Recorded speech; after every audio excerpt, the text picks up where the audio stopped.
Kozhikode കൊടുവള്ളിയിൽ laptop മോഷ്ടിച്ച കേസിൽ പ്രതി പിടിയിൽ. സ്വകാര്യ ബസിന്റെ പുറകിലെ ക്യാമറയിൽ നിന്ന് ലഭിച്ച ദൃശ്യമാണ് പ്രതിയെ പിടികൂടാൻ സഹായിച്ചത്.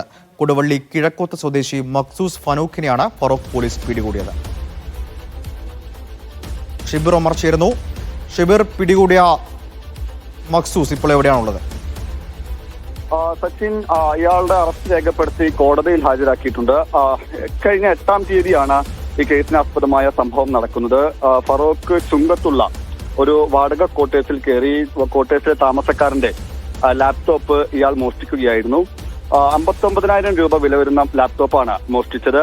കൊടുവള്ളി സ്വദേശിയായിട്ടുള്ള മഖ്സൂസ് ഫാനൂഖാണ് ഇത്തരത്തിൽ മോഷണം നടത്തിയത്. എന്തായാലും ഈ മോഷണവുമായി ബന്ധപ്പെട്ട് പരാതി ലഭിച്ചയുടൻ പോലീസ് ഈ സമീപത്തെ CCTV ദൃശ്യങ്ങൾ മുഴുവൻ ശേഖരിച്ചിരുന്നു. ഒപ്പം തന്നെയാണ് ഇയാൾ മോഷ്ടിച്ച് പുറത്തിറങ്ങിയ സമയം, ഏകദേശം ആ സമയത്ത് അതിലൂടെ കടന്നുപോയ വാഹനങ്ങൾ കേന്ദ്രീകരിച്ച് അതിലെ CCTV ദൃശ്യങ്ങൾ കൂടി പോലീസ് ശേഖരിച്ചത്.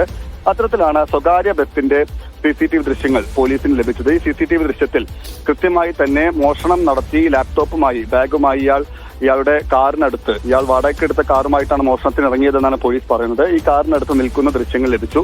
ഇതാണ് പ്രതിയെ തിരിച്ചറിയാൻ സഹായിച്ചത്. തുടർന്ന് സമാന കുറ്റകൃത്യങ്ങളിൽ ഏർപ്പെട്ടവരെ കേന്ദ്രീകരിച്ച് നടത്തിയ അന്വേഷണത്തിലാണ് നിരവധി കേസുകളിൽ പ്രതിയായിട്ടുള്ള മോഷണ കേസ്, ഒപ്പം തന്നെ പോക്സോ കേസ് ഉൾപ്പെടെ പ്രതിയായിട്ടുള്ള മഖ്സൂസ് ഫാനൂഖിനെ പോലീസ് തിരിച്ചറിയുന്നത്. തുടർന്ന് ഇയാളെ പിടികൂടുകയായിരുന്നു. ഇയാളെ അറസ്റ്റ് ചെയ്ത് ഇപ്പോൾ കോടതിയിൽ ഹാജരാക്കിയിട്ടുണ്ട്. സച്ചിൻ.